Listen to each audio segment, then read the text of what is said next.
What I want to look at is both by revelation and also because I'm sometimes privileged by God, to know more deeper things that He has exposed me to. And some of the things that I say or that I'll say may not necessarily be, it's not necessarily something you can maybe tell people because they don't know what I'm talking about. The Bible says, call unto me, and I'll answer you and show you mightier and deeper things, things that thou knowest not, things that you do not know. So if my level is more deeper, I don't expect somebody that is not deeper to understand some of the things I'm talking about. That's why Peter was saying about Paul's teachings, that Paul's teachings are quite very hard to understand. Even people in the book of John 6, they said about Jesus' teachings that his teachings are hard, and the Bible says many people stopped following him. So do you think I'm the only one that people stop following? No. They did that to Jesus. They said these teachings are what? Too hard. They were doubting whether what he's teaching is right. I cannot understand it. I would rather not even follow him. But I need to expose you to a more deeper understanding of how the spiritual world works. In that way, it will help you to survive death, survive witchcraft, survive because you know exactly how to pray and how to smash things. Are you with me? So I want to look at this. So, in this regard, so whatever I'm saying, does not replace scripture, but it's according to the convent, the satanic kingdom, in the secret society. How do they know, how do they operate about curses? So, God is good. How do they what?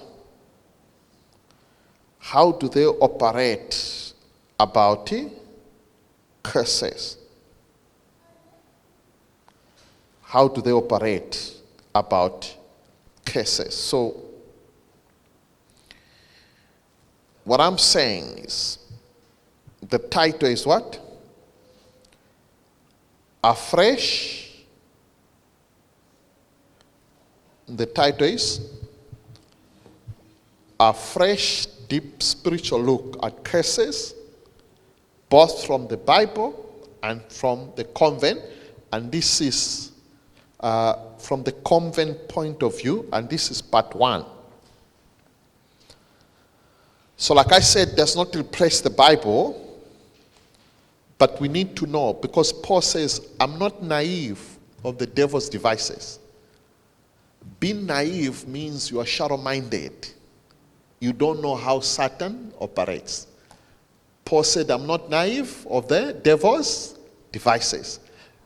I know, I'm not shallow-minded. I know how he operates. In other words, he was exposed to certain things. But simply because his job was to write, the Bible, so maybe he did not go much deeper, but he did show us things now.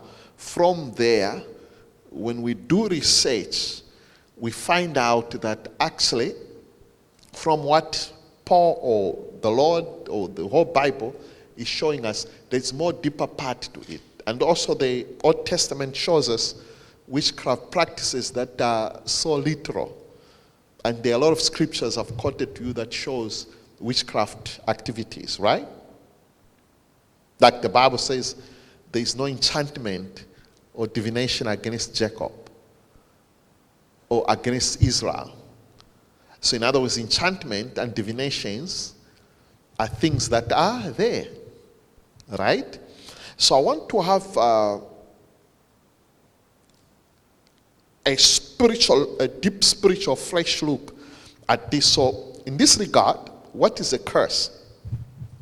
We have to understand first. A curse is described as a sadness driven witchcraft seal. It's called what? What is a curse? According to the convent, or according to the convent, what is a curse? A curse is what? A sadness driven witchcraft seal. So it's called, so a wizard or a witch understands a curse as what? A sadness driven witchcraft seal.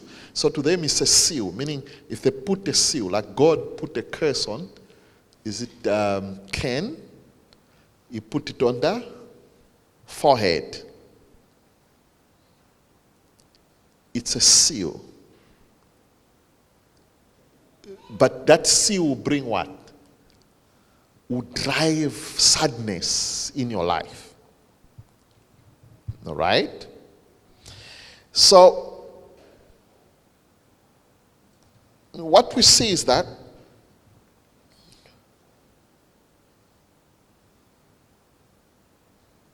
so a curse originates, or it originated from a demonically charged utterances sent to wreak a long-lasting spiritual havoc.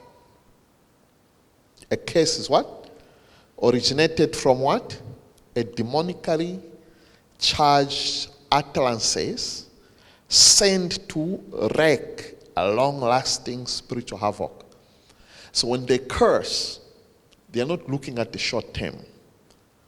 They are looking at cursing your life for good.